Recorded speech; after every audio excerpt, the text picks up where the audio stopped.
la plus grosse baffe que j'ai reçue quand je suis arrivé, j'étais à la Croix-Rouge, le premier jour où je fais une action pour aller servir du café, en fait, le matin, à des personnes qui dormaient dans la rue. Je fais un café et je la donne à la personne. Et quand elle prend le café, elle me le jette à la gueule. Et elle me Wow. dit, il est pas assez chaud. Le gars, Mm. je suis là le matin très tôt. Mm. Et toi, tu me le jettes à la tête? Et c'est quoi cette reconnaissance-là? Et après, si tu es un peu plus intelligent, tu te dis, qu'est-ce qui s'est passé dans sa tête pour faire cette action-là? Je suis Mohamed Bouclé, auteur, conférencier et formateur en technique d'apprentissage. Je suis vice-champion du monde de lecture rapide et triple champion de France de mind mapping. Dans le podcast Connaissances illimitées, on démocratise les techniques d'apprentissage. Le but de ce podcast est de parcourir la vie de plusieurs personnes inspirantes pour vous démontrer que la réussite est à portée de tous. Paix sur vous, bienvenue dans ce nouvel épisode du podcast Connaissances illimitées et j'ai l'honneur d'accueillir Michel Coury. C'est une personne que j'ai découvert sur LinkedIn qui est Top Voice LinkedIn. Je crois qu'il a t'as plus de 180 000 personnes qui te suivent sur LinkedIn, donc ta parole et ce que tu dis et ce que tu fais est assez suivi sur ce réseau-là et j'ai l'honneur de l'accueillir. On est également voisins sur Montpellier et il a une histoire super inspirante, il a un parcours incroyable et je suis heureux de l'avoir avec nous aujourd'hui. Bonjour Michel, comment tu vas? Salut, comment vas-tu? En Bah, forme? ouais, très bien, je suis heureux de t'avoir avec moi aujourd'hui. On va commencer par une question assez simple et assez bateau. Est-ce que tu peux te présenter pour toutes les personnes qui ne te connaissent pas dans ma communauté et tous les auditeurs? Allez, c'est parti. Ben, moi, c'est Michel Coury. J'ai 40 ans. Je suis gérant d'un pressing sur la ville de Montpellier. Et à côté de ça, ben, je suis à fond sur les réseaux et notamment sur LinkedIn. Je fais attention à ma prononciation parce que j'ai beau avoir beaucoup d'abonnés et être top voice, j'arrive toujours pas à prononcer LinkedIn. Et j'essaie d'apporter de la motivation, de l'optimisme à toutes les personnes qui ont un projet professionnel. Et mes sujets de prédilection sont l'emploi, le management, le business. On peut parler aussi de communication, de personal branding. En fait, tout ce qui tourne autour de l'emploi, du professionnel. Voilà. Je vais commencer directement par LinkedIn. J'ai plein de questions à te poser, mais vu que tu t'es présenté par rapport à ça, euh, j'ai vu que tu t'es lancé sur LinkedIn en avril 2021, donc ça fait un an et demi, même pas. Ou un peu plus d'un an et demi, était à 180 000 abonnés. Comment on fait pour passer de 0 à 180 000 personnes en 18 mois? C'est du jamais Alors, vu. il faut aller sur mon calendrier, payer 1 000 € de l'heure pour que non, je rigole. Non, en fait, je suis arrivé sur ce réseau vraiment par hasard. C'est ce que j'ai dit à tout le monde. Moi, en fait, j'ai un passé dans l'humanitaire où j'en ai fait à peu près une quinzaine d'années. Et j'ai eu, entre cet arrêt de l'humanitaire jusqu'à avril 2021, beaucoup d'échecs et beaucoup de soucis. Et tout est revenu à la normale pour moi, j'étais en train de repasser tranquillement dans mon pressing et je me suis dit comment je peux venir en aide à des gens de manière facile, sans que ça me prenne trop de temps, parce qu'entre le boulot et tout, enfin voilà, il faut réussir à cumuler. Je me suis dit, bah, essayez sur les réseaux. Et en même temps que je pensais à ça, j'ai reçu une notification de LinkedIn. Et ce réseau, j'y étais inscrit depuis 8 ans. Enfin, à l'époque, hein, tout le monde s'inscrivait pour trouver un taf. Mm. Et j'avais oublié que j'avais ce réseau, que j'avais un compte dessus. Et je me suis dit, bah, tiens, je vois que ça a changé un petit peu. Je vais essayer d'apporter mon expérience, parler de mes échecs, mes réussites, raconter ma vie, en fait, pro et un peu personnelle sur ce réseau. Et ça s'est fait comme ça. Et quand je suis arrivé, j'ai remarqué que ce réseau était trop institutionnel. D'accord. Pour dire bonjour, il fallait faire un pavé de 3 000 mots. Pour dire à quelqu'un comment faire un CV, il fallait 5 pages.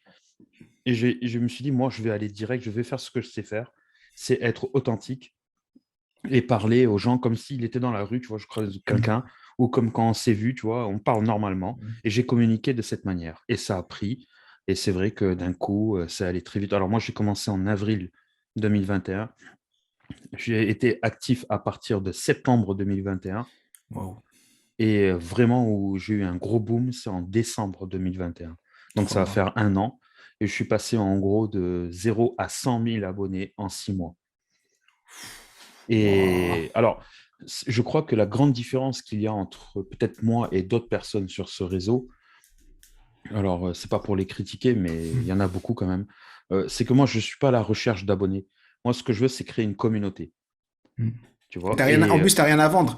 Pendant longtemps, là, aujourd'hui, euh, pendant longtemps, quand tu étais là juste pour donner du contenu, partager de la valeur et tu recherchais rien. Aujourd'hui, effectivement, sur LinkedIn ou ailleurs, tu as beaucoup de personnes qui font des publications, mais directement, ils renvoient vers Calendly pour faire du consulting, c'est ça. qui renvoient vers leur boîte parce que c'est beaucoup d'entrepreneurs qui sont et qui veulent vendre leurs services de consulting, leur boîte, leur formation ou autre.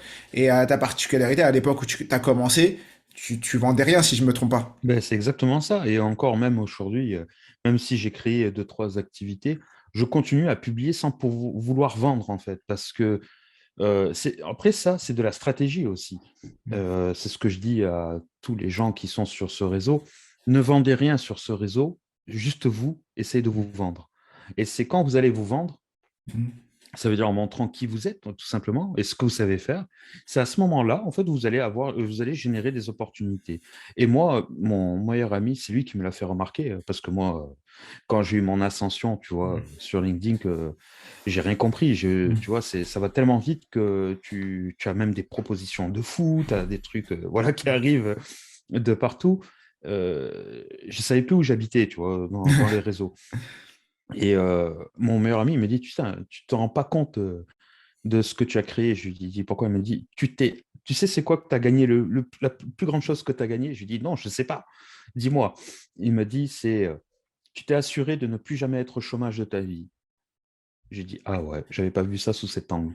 Et c'est vrai qu'aujourd'hui, avec mon réseau, que ce soit sur LinkedIn ou même sur d'autres réseaux, ben, je me suis assuré de ne plus jamais être au chômage. Ça veut dire que si moi je dis je recherche un travail, je Ouais. pense quand même sur 180 000, il y en a un qui va me proposer quelque chose, quoi. C'est Voilà, sûr, en gros, c'est sûr, c'est sûr. comment je fonctionne dans ma tête. Ok, super. Déjà, ça commence incroyablement bien le podcast et c'est fou ce que tu nous racontes. Je reviendrai sur ce passage-là, mais avant, j'aimerais savoir, toi, aujourd'hui, bon, t'es connu sur LinkedIn. LinkedIn, c'est un réseau où il y a beaucoup de personnes qui mettent en avant leurs études. Voilà, moi, j'ai un master, j'ai ci, j'ai ça. C'est vraiment beaucoup plus des institutionnels. Aujourd'hui, est-ce que tu peux me parler un peu de ton parcours scolaire? T'es passé par où? T'étais quel type d'élève quand t'étais à l'école et c'est quoi ton parcours scolaire?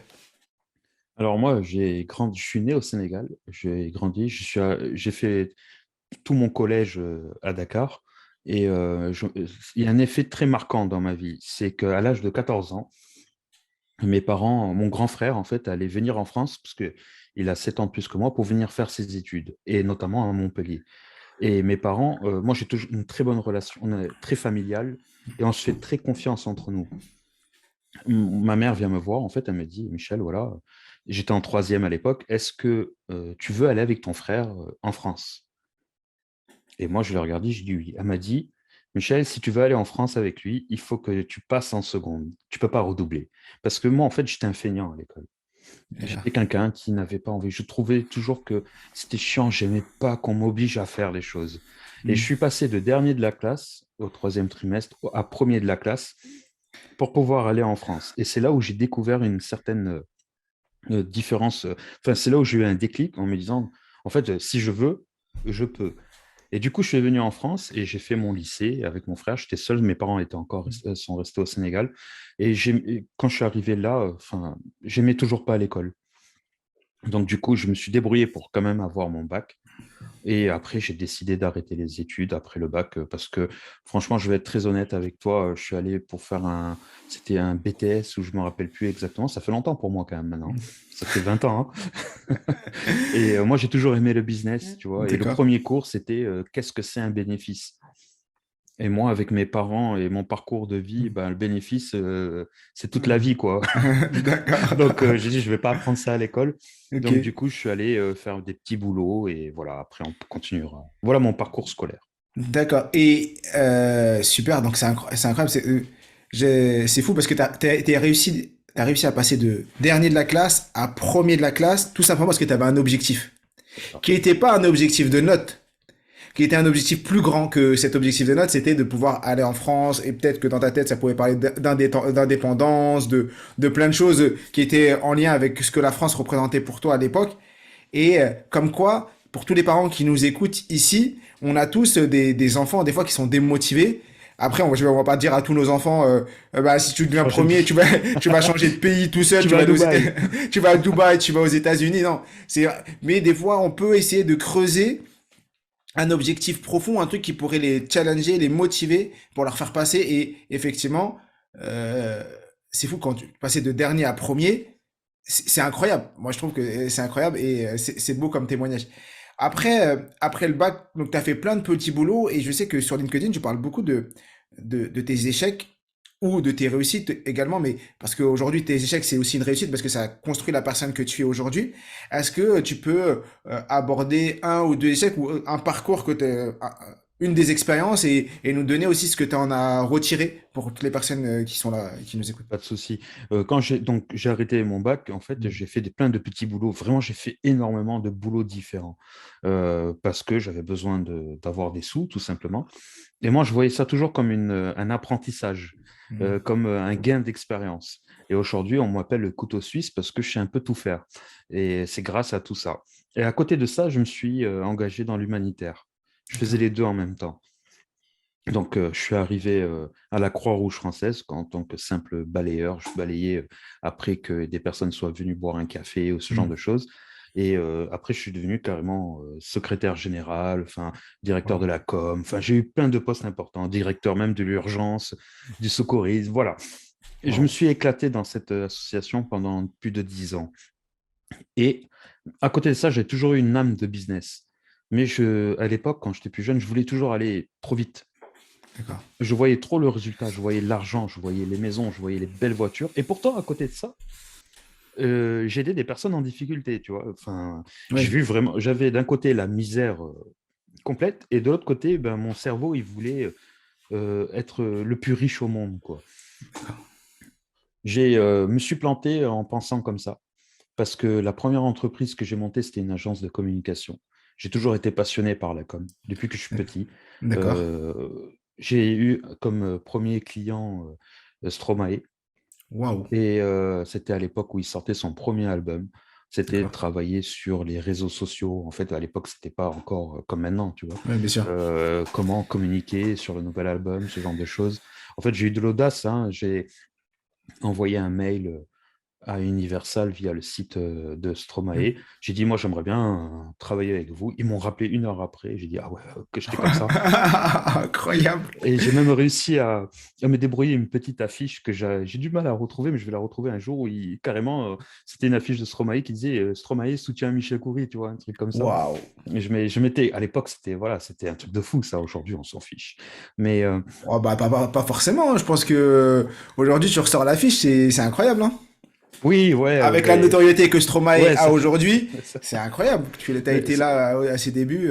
c'est ça. Et du coup, en fait, voilà, Alors, c'est pas que j'ai commencé à faire le malin ou ce genre de choses, mais en fait, quand j'ai eu mon agence de com, je ne connaissais rien en. Alors, je dis pas que je connaissais rien en com, mais je n'y connaissais rien en tout ce qui est technique de com. Par D'accord. exemple, utiliser Photoshop à l'époque, il n'y avait pas Canva où c'est Mm. facile, hein. Bien sûr. Photoshop, il te fallait y aller pour Ouais. comprendre comment ça fonctionne. Donc, je me rappelle, j'ai tout appris en une nuit. Je me rappelle, j'étais chez mes parents encore à cette époque. Ma mère, elle me faisait le café, le thé. Elle me disait, qu'est-ce que tu te prends la tête avec cet ordinateur, bordel?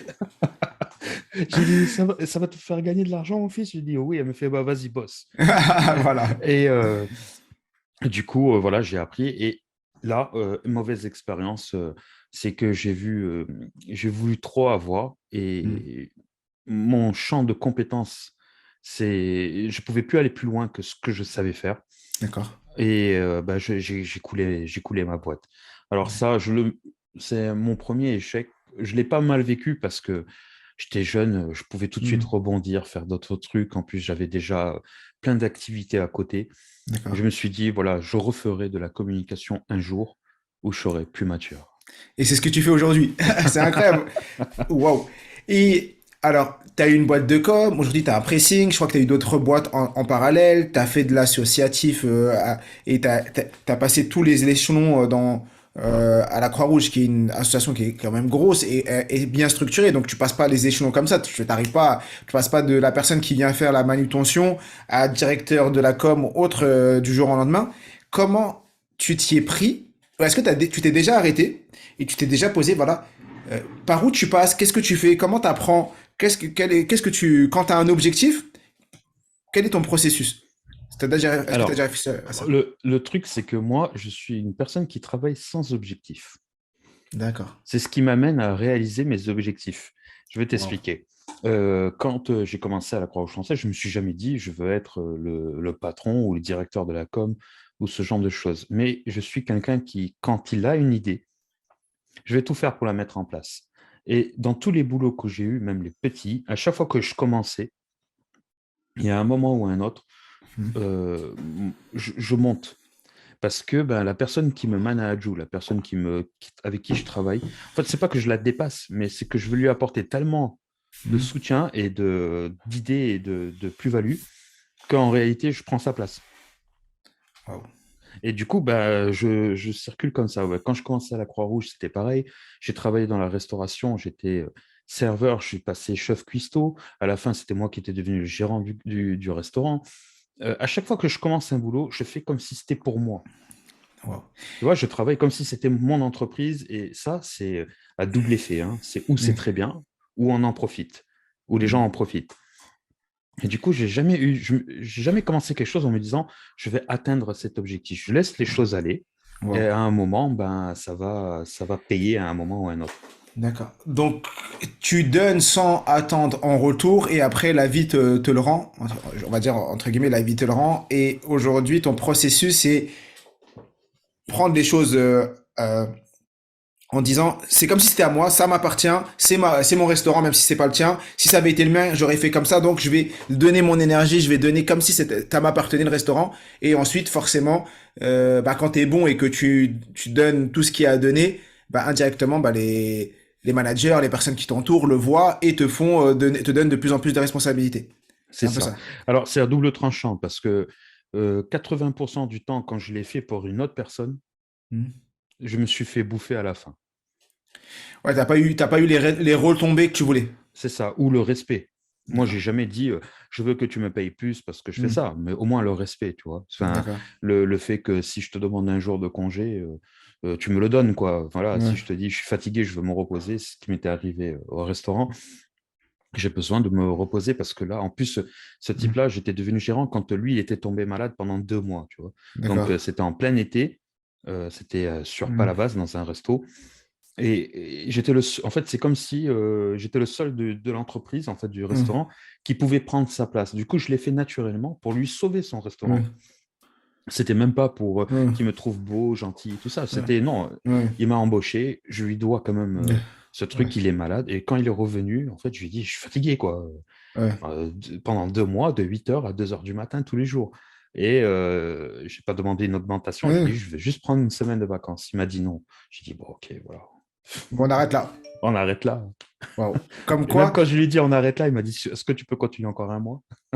Et t'as continué ou pas? Non, attends, faut pas abuser quand même. C'est incroyable. Et c'est bien ce que tu viens de dire.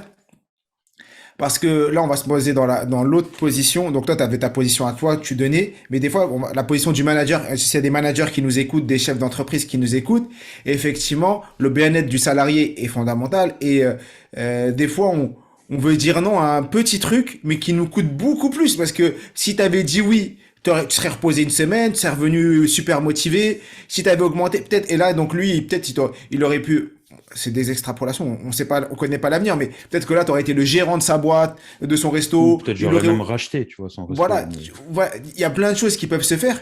Et parce que des fois, une décision de non, j'en ai besoin maintenant, je peux pas le laisser partir, et ben boum, bah tu l'as complètement perdu. Et c'est c'est ça. encore pire. Et des fois, il faut réfléchir. Euh, j'ai mon, Moi, j'ai une apprentie et elle me dit ouais vendredi j'ai un rendez-vous médical, je suis pas là l'après-midi et je lui dis vas-y y a pas de souci, on va pas comptabiliser ton absence parce que c'est un rendez-vous médical, t'es pas là l'après-midi, je sais que en temps normal tu te donnes des fois quand au lieu de finir à 17h t'en fais un peu plus, tu réponds à des choses que tu devrais faire en dehors de tes heures habituelles. Donc, pour moi c'est la moindre des choses. de te laisser l'après-midi sans venir te prendre, sachant que quand t'es apprenti, tu gagnes pas beaucoup. Si tu enlèves une demi-journée de travail ou une Ouais, journée de travail, pour eux, c'est conséquent. Je suis pas rentré dans ce détail-là, mais je lui ai juste dit, elle m'a dit, ouais, je suis pas à l'après-midi. J'ai dit, ok, bah, y a pas de souci, je te la paye, prends soin de toi, fais attention à ta santé, reviens en pleine forme. Comme ça, en vrai, c'est du donnant-donnant. Parce on que est tu peux pas d'accord. à la fois toujours demander et rien, tu sais, tu t'es juste en train de prendre, et sans jamais, donner également, parce que sinon, le monde, c'est un C'est vase ça, communicant. tu as tout Et, résumé. effectivement. Et donc là, ça j'ai bien compris sur l'aspect où tu te donnes à 200% pour t'investir comme si ça t'appartenait. Mais exemple, moi je m'investis dans un truc comme si ça m'appartenait. Mais il y a une partie technique, une partie connaissance que j'ai pas. Je vais dans un restaurant, moi j'y connais rien à la cuisine. Je vais dans une boîte de com, j'y connais rien. Même si je fais comme si c'était ma boîte, je me mets à 200%. Si j'y connais rien, toi, est-ce que tu avais un processus? Est-ce que tu te mettais à lire plein de livres, à regarder plein de reportages, ou est-ce que tu as une autre méthode, un petit secret à toi que tu peux nous partager? Alors, je suis pas quelqu'un qui lit beaucoup, même D'accord. si j'aurais dû et je dois le faire, c'est jamais trop tard. Je suis quelqu'un qui va essayer d'apprendre tout toujours, tout seul. Tu lis pas beaucoup, tu recevras bientôt mon livre. Comme ça, ça sera un livre que Ah, tu seras yeah. obligé de lire. Ça m'a fait tilter. Il sort le 2 février aux éditions Robert Laffont.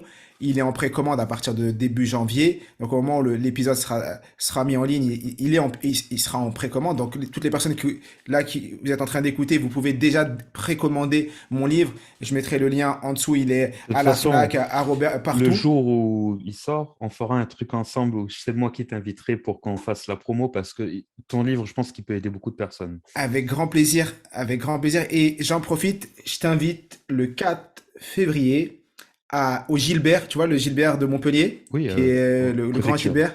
Je fais une après-midi inauguration, dédicace de mon livre. Toute Ouais, l'après-midi, je suis dans yeah. le Gilbert de 14 heures à partir de 14 heures. Donc, toutes les personnes qui écoutent avant le 4 février et qui sont sur Montpellier dans le coin, vous pouvez venir le 4 au Ça me Gilbert de rappellera Montpellier. des trucs d'enfance, ça. Voilà, exactement, et on pourra se voir là-bas. C'est le petit moment auto-promo Oui, du yes, t'as podcast bien qui n'était pas raison. prévu, mais comme tu m'as parlé de livres, je me suis dit, ah, c'est le moment d'en T'as parler, et pour tilté. moi, c'est incroyable, parce que moi qui lisais pas, parce que tu parlais que toi t'aimes pas lire, et j'en suis sûr qu'un jour tu sortiras un livre, je suis persuadé, je te le dis peut-être que dans 10 ans ou dans 3 ans on en reparlera, Écoute, tu réécouteras ce j'ai une maison podcast, d'édition qui m'a contacté bah voilà. pour écrire un Parce que livre sur mon parcours. t'as une histoire tellement inspirante que j'en suis sûr que bientôt il y aura un livre. Voilà, tu le dis et on en reparlera. Peut-être que tu accepteras le projet, mais je suis sûr que un livre de toi, ça sera incroyable et pour toi et pour toutes les personnes qui vont le lire, parce que c'est bien pour l'auteur, parce que ça lui permet de laisser un héritage, mais c'est surtout Complètement. bien pour toutes les personnes, parce que c'est les gens qui vont lire ton histoire ou qui vont lire mon livre, ils vont apprendre des choses. Ils vont découvrir des techniques et qui pourraient forcément leur changer la vie, parce que euh, t'as l'occasion d'avoir 250 pages, 300 pages d'une personne que tu connais pas qui se dévoile à toi, et tu vas forcément apprendre de ses expériences, de ses moments de vie, de ses faiblesses, de ses réussites et tout, et ça c'est incroyable. Bon, on revient à ce on a dit parce que c'était une petite parenthèse Donc, et on en parle. comment je fais pour apprendre? Enfin, je suis quelqu'un qui apprend vite. Par exemple, si on prend le cas du service en restauration, quand je suis arrivé, il m'a fallu 2 heures pour tout comprendre. Wow. Voilà. Et après, bah, enfin, je me dis toujours que si, moi je fonctionne comme ça, si lui il y arrive, moi je peux y arriver. D'accord. Ça, c'est la première chose que je me dis. Pourquoi moi je ne vais pas y arriver si lui y arrive? Donc du coup, je me donnais à 100% pour exécuter mon travail de la meilleure des façons. Et au bout d'un moment, ben, c'est moi qui, je me rappelle dans le service, je disais, c'est moi qui prenais le dessus sans faire exprès en fait. Quand par exemple, tu avais 100 personnes qui arrivaient, les gars, ils travaillaient là depuis 3 4 ans, ils étaient perdus. Et je leur disais, non, les gars, vous inquiétez pas, toi tu vas faire ci, toi. Il y avait toujours eu ce côté un petit peu Leader, meneur. voilà. Et je ne sais pas comment je fais, ben, j'apprends vite, j'ai une mémoire visuelle qui est très forte, et même une mémoire des chiffres aussi. Voilà, tu m'as dit une série de chiffres aujourd'hui, je la lis une fois, je peux la retenir à vie. Wow. Je sais pas, c'est comme ça. Ça m'a D'accord. jamais servi à quelque chose, hein, cette mémoire des chiffres. J'aurais dû travailler peut-être dans les trucs de trading. Ça peut te Mais servir. Peut-être que tu t'en rends pas compte, mais ça doit te servir indirectement. Mais des fois, tu as c'est ça, des mais choses. j'ai une mémoire, j'ai une très grosse mémoire en fait. Je Wow. retiens beaucoup de choses. Et du D'accord. coup, quand je vois des gens travailler, par exemple, je vois la manière dont ils travaillent, je vois leurs gestes, je vois leurs mouvements et tout. Mm. Ben, c'est très facile pour moi après de refaire la même chose. Parce que Wow. si je vois ça en 5 secondes, ben, je récupère. Tu vois, des fois à la télé, tu vois quelqu'un qui te fait un tuto ou en vrai, il te montre comment fabriquer quelque chose. Si je le vois une fois, j'ai cette capacité de le refaire tout de suite. Wow. C'est incroyable. Voilà. Et tu as la capacité aussi à passer à l'action rapidement aussi. Oui, Je le vois en t'écoutant. Je pense que ça, c'est aussi une de tes grandes forces, c'est ta capacité à dire. Parce que beaucoup de gens voient des choses, les écoutent, les entendent, mais ils ne les mettent pas en application. Et donc, toi, tu vois, t'appliques, tu vois, t'appliques, tu vois, t'appliques, et tu es dans ce processus. Et peut-être que tu as travaillé ta mémoire procédurale. La mémoire procédurale, c'est la mémoire de l'action. ok. Et si tu l'as stimulée beaucoup, peut-être depuis la première heure, tu fais que stimuler cela. Donc, c'est devenu une habitude de dire, j'apprends, je mets en application. Et comme tu sais que quand tu apprends, tu mets en application, ça marche, ben, en vrai, tu es dans un cercle vertueux. Parce que Oui. tu sais que ton apprentissage, tu vas le mettre en action. Donc, tu as envie d'apprendre d'autres choses pour le mettre encore en action et créer. Et donc, ça se travaille. Donc, toi, c'est un peu inné ou c'est inné parce que tu l'as fait indirectement. Mais les personnes qui nous écoutent aujourd'hui, ils peuvent faire la même chose. C'est-à-dire, tu vas moi, j'ai un concept que j'aime bien partager, c'est modéliser l'excellence. Modéliser l'excellence, c'est t'as pas besoin de réinventer la roue, t'as pas besoin de repartir de zéro. Tu dis, ok, bah moi j'ai envie d'être numéro un LinkedIn. Je vais analyser le top 10 LinkedIn, regarder exactement ce qu'ils font, les posts qu'ils font, qu'est-ce qui fonctionne pas, et m'inspirer. C'est pas copier, parce que modéliser l'excellence, c'est pas faire du copier-coller parce qu'on est une personne, mais s'inspirer. Et donc, dans plein de choses de la vie, on peut l'utiliser. Alors, tu vois, si je peux me permettre de te couper, la différence qu'il va y avoir avec quelqu'un qui va penser comme ta façon de voir là, moi, je suis plus un peu différent, tu vois. Je D'accord. suis en parallèle. Ok. Tu vois, il y a des gens qui vont s'inspirer, ils vont voir comment ça fonctionne, ils vont dire ça fonctionne et tout. Moi, il m'a fallu un mois Mhm. pour comprendre, sans regarder le travail des autres, tout ce que tu as dit là sur D'accord. LinkedIn. Wow. En fait, D'accord. tu as des gens aujourd'hui qui sortent des choses sur l'algorithme de LinkedIn en disant si tu publies, il ne faut pas commenter ton post ou il faut répondre aux commentaires. Il faut aller commenter 3 posts de quelqu'un de ton réseau. Il faut publier au bout d'1 heure. Il faut répondre à tous les commentaires. Moi, tout ça, je l'ai compris en un mois sur LinkedIn et sans Ouais. regarder les autres. D'accord. Et c'est ça qui fait la différence. Ça veut dire que moi, je ne m'inspire même pas des autres. Je ne regarde même pas ce qu'ils font. C'est en faisant que j'apprends. D'accord. Et c'est comme ça que je fonctionne. Et c'est un parallèle, hein, tu vois. D'accord. Mais Ok. Non, non, mais c'est très bien. Mais c'est exactement ce qui est bien, c'est que toi, tu as modélisé qui tu es. Et ça, c'est fort. Et souvent, ce que je partage à mes élèves, aux illimités, c'est que la première chose, c'est apprendre à se connaître. C'est-à-dire que tu peux pas commencer à vouloir faire quelque chose, te lancer tête baissée et y aller sans savoir qui tu es, comment tu apprends, comment tu fonctionnes. Et donc toi, tu l'as très bien compris. Exemple, dans la restauration, t'es arrivé, t'as analysé les gens qui travaillaient dans ton restaurant sans leur dire, allez, aujourd'hui, toute la journée, vous allez me donner tout ce que vous allez m'expliquer tout ce que vous savez faire. Non, t'es venu en mode observateur et t'as observé au fur et à mesure et ce que t'as fait dans plein d'autres choses. c'est ça. Et parce que aussi, j'ai une particularité, c'est que moi, j'aime travailler dans l'urgence. Ça, c'est mon passé. D'accord. Quand j'étais à la Croix-Rouge française, j'ai eu des responsabilités, par exemple, de gérer des urgences. Par exemple, dans le sud, il y a une époque où il y avait beaucoup d'inondations. Et on me disait, voilà, Michel, voilà les moyens que tu as, voilà les hommes que tu as et les femmes que tu as. Et il faut, dans l'heure, que tu puisses héberger 4 000 personnes. Waouh. Il te faut trouver le lieu, il te faut trouver la logistique, il te faut tout mettre en place. Hmm. Et moi, ça, quand tu me donnes ce genre de mission, c'est là où je suis le meilleur et c'est ce que j'aime le plus, tu vois. Et Waouh. du coup, quand je reviens après dans la réalité des choses, par exemple LinkedIn, Hmm. même au pressing, ce genre de choses, ben, en fait, ça me paraît trop facile parce que je ne travaille plus dans l'urgence, Hmm. mais j'ai cette capacité à aller vite. Pourquoi je vais attendre de voir ce que lui il fait, lui il fait, lui il fait, pour savoir ce que moi, en fait, je dois faire. Donc, du coup, je fais, j'apprends. Et ça m'est arrivé sur TikTok, par exemple, il y a 4 mois, j'ai balancé une vague de vidéos. D'accord. Et je me suis dit, je vais essayer ça. Ça ne fonctionne pas? Ok, j'essaie ça. Mais je n'essaie pas 3 jours après. Hmm. J'essaie 1 heure après. Je vais vite, en fait. Ta, D'accord. ta, ta, ta, ta, ta, ta. Et là, maintenant, sur TikTok, par exemple, sur mon profil, je sais exactement ce qui va fonctionner et ce qui ne va pas fonctionner. Mais ça ne veut pas dire que ce qui ne va pas fonctionner, je ne vais pas le faire. D'accord. Mais je sais exactement ce qui peut ramener des abonnés, ramener des vues et ce genre de choses. T'as combien de personnes sur TikTok là actuellement? Je suis à 36 000, un peu plus de Ouais. 36 000. En 3 mois, 3, 4 mois. 4 mois, ouais. Wow. Il y en a, il leur faut des. Il y en a, ça fait 5 ans qu'ils sont dessus, ils y sont pas encore. Et oui, bah après, c'est parce que moi, je suis un passionné, tu vois, Euh, de ça. Et LinkedIn, tu vois, c'est bien, c'est génial comme réseau et tout, mais il faut pas toujours être sur le même. Parce que déjà, après, tu te fatigues, tu hmm. vois toujours les mêmes personnes, tu vois, c'est un réseau intramuros, tu vois, une fois que tu as liké 5 6 publications, tu vois toujours les mêmes, il te faut Ouais, aller chercher des nouveaux. Alors que sur TikTok, c'est quand même beaucoup plus gros, ouais, bien sûr. et en plus, la vidéo, c'est quand même beaucoup plus challenge, tu as plus de challenge, tu vois. D'accord. Et aujourd'hui, comment tu continues à apprendre? Est-ce que tu as une routine d'apprentissage ou pas? Est-ce que tu aimes bien écouter des podcasts, des vidéos en dehors de ce que tu fais dans ton activité pro? Est-ce que tu as une certaine routine? C'est un gros défaut que j'ai. Enfin, je ne sais pas si c'est un défaut ou pas, Pas mais forcément moi, un je, défaut. je, je ne m'inspire de personne. Je n'ai pas d'idole. Je n'ai pas de personne sur qui de regarder. Si, il y a des gens que j'aime bien, par contre, hein. Par exemple, dans l'optimisme, j'aime bien Simon Sinek, là. D'accord. Voilà, parce Ouais. que je trouve que son parcours, il est original et tout. Mais même lui, je ne m'inspire pas de lui parce que je trouve qu'il est dans son monde, tu vois. Et D'accord. si je m'inspire de lui, ça veut dire que j'aurai une marque de lui. Et ça, je ne veux pas. Moi, je D'accord. veux ressembler à personne. Je veux être unique. Tu vas être Michel Coury, stop. Personne Voilà, d'autre. j'ai mon parcours, ça me suffit, je fais ce que je peux, tu vois, et je vais pas essayer de ressembler à lui ou à lui. Ça, je déteste ça.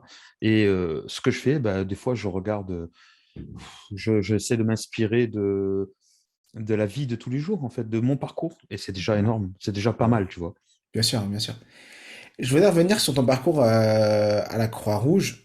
Oui. Est-ce que tu as une expérience? Je pense qu'il y a plein de choses qui t'ont marqué pendant ces années, ces 10 années à la Croix-Rouge, c'est forcément. Mais j'aimerais bien que tu nous partages s'il y avait une chose qui t'avait le plus marqué et l'enseignement que tu en as tiré. Pourquoi je te parle de l'enseignement? Pour que les personnes qui sont là puissent apprendre de toi et apprendre de cet enseignement et si ça peut nous aider, tout simplement. Alors, je te raconte un truc. Moi, tu sais, je sais pas si tu as déjà, t'as vu ma dernière émission que j'ai faite avec Virginie Delalande à Bismart.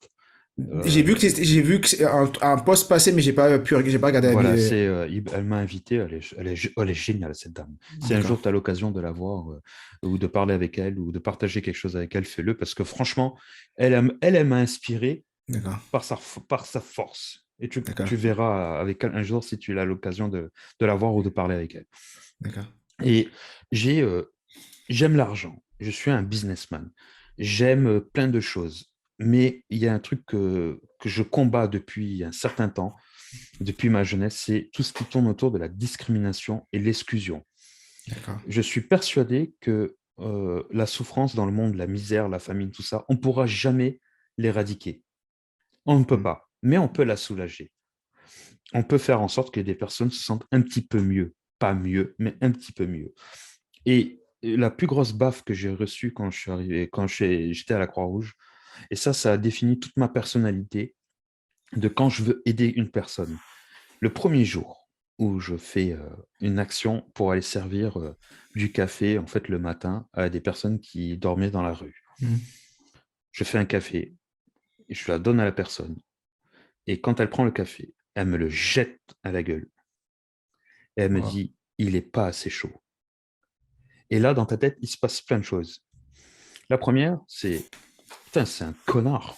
Le gars Mm. je suis là le matin très tôt. Excuse-moi pour le mot, hein, Oui, il y a pas de souci. mais c'est ce qu'il y avait dans ma Oui, tête. oui, il y a Ça pas de tic. Non, non, on va pas censurer, mais Ok. tu dis, c'est ce que ton corps a sorti, il y Voilà, a pas... dans ta tête, tu te dis, première réaction, je suis là en train de te faire un café Mm. et toi, tu me le jettes à la tête. Et c'est quoi cette reconnaissance-là? Et après, si tu es un peu plus intelligent, tu te dis, qu'est-ce qui s'est passé dans sa tête pour faire cette action-là? J'ai pris le café, ramassé le gobelet, je l'ai posé, je lui ai refait un café chaud. Et après, je n'ai même pas reparlé avec cette personne. Et j'ai compris ce jour-là que quand tu veux aider une personne, il ne faut absolument rien attendre en retour. Et ça a été un de mes plus grands principes. Si je t'aide, Wow. je n'attends pas de merci. Je n'attends pas même de réaction gentille de ta part. Et ça, c'était un peu violent comme action. Mais une fois après, parce qu'il revenait tous les jours, cette personne, je me suis mis à discuter avec elle, tu vois. Et j'ai compris son parcours, j'ai compris sa vie, j'ai compris quelle galère il a. Ça veut dire que ce geste-là, si je lui avais dit, tu sors, tu ne reviens plus, je l'aurais mis encore plus en difficulté que ce qu'il a déjà. Et Mm. moi, en fait, dans ma position, j'étais bien plus heureux que lui dans ma vie. Wow. Donc, pourquoi je vais réagir de cette manière-là? Et ça a défini, par exemple, toute ma personnalité de quand j'aide les autres. Je Mm. n'attends pas de retour. Ton merci, je m'en fiche. Tu vois, Mm. et c'est ça, en fait, ma plus grosse expérience que j'ai en mémoire. Bon, après, j'en ai d'autres, hein, Oui, non, bien sûr, bien sûr. voilà. Mais celle-là, en fait, elle est marquante, tu vois, parce que premier jour, tu veux aider quelqu'un, il est 7 heures du matin, un dimanche, et on te jette le café à la tête, et on te dit, il n'est pas Wow. assez chaud. Voilà. Donc, moi, c'est ça, en fait, que je voudrais dire aux gens, et c'est un combat, quand je te parlais de combat avant, c'est Virginie, à son émission, m'a dit, qu'est-ce qu'on peut penser de toutes ces personnes qui n'aident pas les autres ou qui ont un a priori? Mm. Aujourd'hui, un gros problème en France, c'est que quand tu es en galère, quand tu es dans la misère, en fait, la pauvreté, tout ça, Mm. les gens, ils ont souvent tendance à te rendre responsable de ta situation. Or que, en réalité, très souvent, c'est pas de ta faute si tu es dans cette situation. Donc, moi, j'aimerais juste de temps en temps que les gens changent de mentalité ou qu'à la limite, ils soient indifférents, mais qu'ils ne jugent pas une personne qui est en galère. Voilà. Wow. Est-ce que tu peux juste revenir sur la dernière phrase que tu as dit, au sens où tu as dit quand une personne qui est dans la misère ou dans la difficulté, c'est pas de sa faute. Est-ce que en fait tu peux développer ça? C'est quoi ton point de vue vis-à-vis de ça? Bah, écoute, c'est très simple. Quand tu es né, Mhm. t'es bébé, tu vois. T'as pas choisi ta famille, t'as pas choisi le lieu où tu vis, t'as pas choisi tout ça. Et en plus, je vais aller plus loin. Tu n'as pas choisi ton nom, tu n'as pas choisi ta couleur, tu n'as pas choisi ta religion.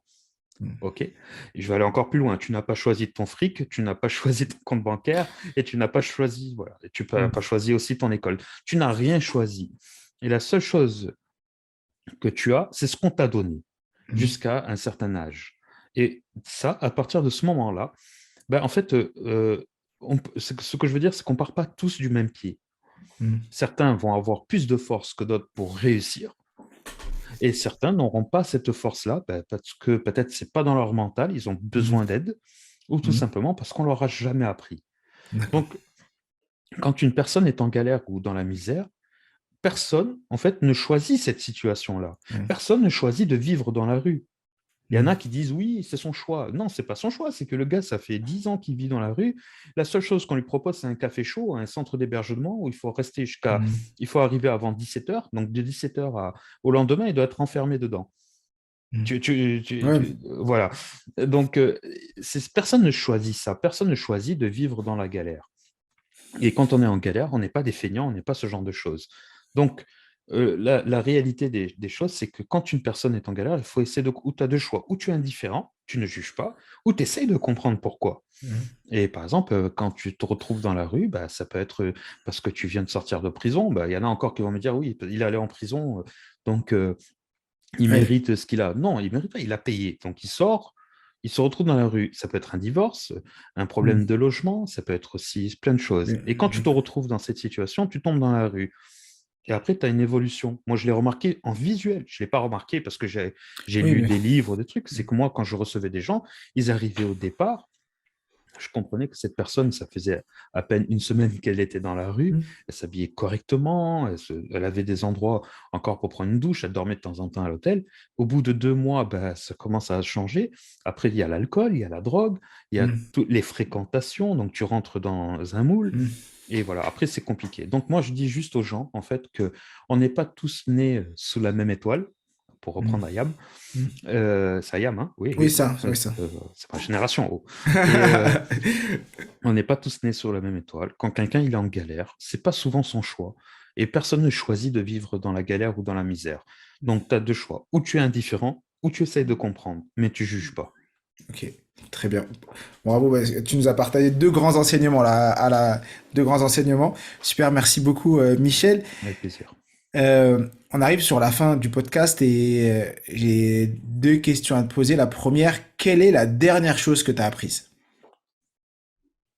La dernière chose que j'ai apprise, vraiment la dernière chose Ouais, que j'ai apprise. en pro, perso, dans toute ta... y a pas de truc important. Tu peux me dire, j'ai appris qu'il fallait mettre deux sucres dans mon café pour le rendre plus doux. Je sais pas, La n'importe quoi. dernière chose que j'ai apprise, c'est toutes les astuces pour faire un podcast qui est bon, parce que à partir de janvier, je sors mon nouveau podcast. Et Waouh. d'ailleurs, tu seras un de mes invités. Merci, Donc, c'est merci. une transition qui est de ouf, là, on l'a pas fait exprès. Ok, Et hier, j'ai super. travaillé, tu vois, sur le filtre pop-up, là, je sais pas comment on l'appelle, ce qu'il y a devant ton micro, là. D'accord. Je savais même pas que ça existait, tu vois. Moi, je fais des lives, je fais des trucs et tout, et j'ai mon micro, là. Je savais pas D'accord. qu'il fallait mettre un truc devant pour les tout ça. D'accord. Donc, voilà, j'ai appris tout ça, et à partir de semaine prochaine, je commence à faire des enregistrements, et en janvier, je sors mon podcast. Waouh, waouh, bravo, super. Tu me donneras des astuces parce que je suis sûr que t'as dû apprendre plus de choses que moi et tu dois avoir des super astuces pour faire cartonner un épisode de Je podcast. pense que pour réussir un podcast, bien sûr, tu as une partie technique. Je pense que le Mm. son, tout ça, il faut que ce soit génial. Mais je pense que ce qu'ils veulent les gens surtout, c'est être. Quand tu écoutes quelqu'un, c'est pas comme Mm. quand tu vois. Mm. Et je pense qu'ils ont besoin d'apprendre quelque chose, donner de la valeur. Et je crois que c'est ça le plus important, en fait. Et tu penses qu'on a réussi à le faire aujourd'hui dans cet épisode? Je pense, oui. Franchement, sinon, ce serait abusé. D'ailleurs, on va faire. Bien sûr qu'on leur a donné de la valeur. Attends. Non, super. Non, mais bien sûr, bien sûr. Il faut croire en soi. On vous a donné de la valeur, on vous a appris des choses, et quand vous allez sortir, vous serez moins con. Et voilà. Exactement, exactement. Alors, dernière question, c'est celle que je pose à tous mes invités. Tu peux répondre tout ce que tu veux. Il n'y a pas de filtre, vraiment, tu dis ce que tu veux. Imaginons que, t'imagines que c'est ton dernier jour sur Terre, tu as tes proches autour de toi et tu veux leur laisser un héritage, mais cet héritage, c'est un enseignement. Quel est l'enseignement ou quelle est la phrase d'enseignement que tu aimerais partager aux gens qui sont autour de toi pour leur laisser cet héritage après ton départ? La chose, en plus, ce qui est bizarre, c'est que, tu vois, cette situation, moi, je l'ai tellement vécue. Wow. D'accord, Donc, c'est plus facile pour moi. d'accord. Euh, je crois que la plus belle chose que j'aimerais laisser à mes enfants, aux personnes, c'est profiter de votre vie. Et ne soyez pas négatif, soyez optimiste, mais réaliste. Et surtout, faites attention à votre santé et profitez des vôtres, de votre famille, des gens que vous aimez, parce que rien n'est éternel et du jour au lendemain, tout peut s'arrêter. Et si on veut aller encore plus loin, si vous avez des projets, si vous avez envie de faire des choses, n'attendez pas, faites-le. Vous vous plantez, c'est pas grave. Vous pouvez recommencer parce que le jour où vous allez avoir un problème de santé, ce que je souhaite à personne, ou que si vous mourrez, bah, c'est trop tard, quoi. Et on pourra pas dire j'ai pas eu le temps, quoi. Donc on a le temps, on peut faire les choses parce que rien n'est éternel. On sait tous quand on est tous, on meurt tous. Et la mort, le problème, c'est qu'on ne sait pas c'est quand. Donc, tu vois, moi, cette question, je pourrais t'en parler pendant des heures parce que Ouais. pendant un an, j'ai pensé à ce genre de choses. Wow, parfait. Merci. On fera peut-être un épisode juste destiné à ça à un autre Si tu moment. veux, cadeau. Mais, merci beaucoup, Michel, pour tous ces enseignements. Si l'épisode, et j'en suis sûr, il vous plaît, laissez 5 étoiles sous ce podcast. Partagez-le à vos amis, à vos proches, parce que peut-être que des personnes, vous, c'est une petite action d'envoyer ce message à un ami, à quelqu'un qui est autour de vous, et grâce à vous, ils vont peut-être apprendre des choses, ils vont se sentir mieux. Donc, ça vous coûte rien de partager ce podcast. Mettez 5 étoiles et mettez aussi en commentaire toutes les choses que vous avez retenues de l'épisode. S'il y a des choses aussi que vous aimeriez voir dans ce podcast, n'hésitez pas à le mettre en commentaire. On prendra le temps de vous répondre. Et comme je le dis toujours, je suis tué. Nous sommes tous des illimités. Et merci vraiment du fond du cœur, Michel, pour avoir accepté cette C'est invitation et pour normal. tout ce que tu Merci nous à as toi. partagé. Merci à Allez, toi surtout. merci et à très vite.